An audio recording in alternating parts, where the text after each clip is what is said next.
Mire, a partir de hoy, los damnificados del sismo del 19S y las personas que acudan al Hospital 20 de Noviembre, esto sobre Félix Cuevas, y su esquina con la avenida Coyoacán, podrán encontrar una opción de comida saludable a bajo costo muy cerca de ahí, justamente en el corazón de la Colonia del Valle. Lo invitamos a conocerlo. Para brindar servicio de alimentación a los habitantes y visitantes de la Colonia del Valle, se abrió el primer comedor comunitario en esta zona. El comedor comunitario, a diferencia del público, tiene un costo de 10 pesos porque son comedores autosustentables. En cambio, los públicos, creo que, si no me equivoco, tenemos 56 comedores públicos que atienden a personas en situación de calle. Autoridades indicaron que tendrá un horario de 14 a 16 horas aproximadamente y estará abierto de lunes a viernes. Con esta apertura se busca cumplir con la meta establecida por el jefe de gobierno de la Ciudad de México.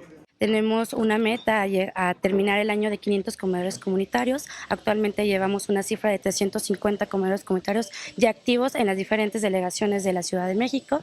Indicaron que se servirán 100 porciones de comida al día. El cupo de lugar es para 20 personas. Lo único que necesitan hacer es registrarse, pagar y esperar a que les sirvan. Con imágenes de Manuel Hernández, Mariana Sánchez, 21 Noticias.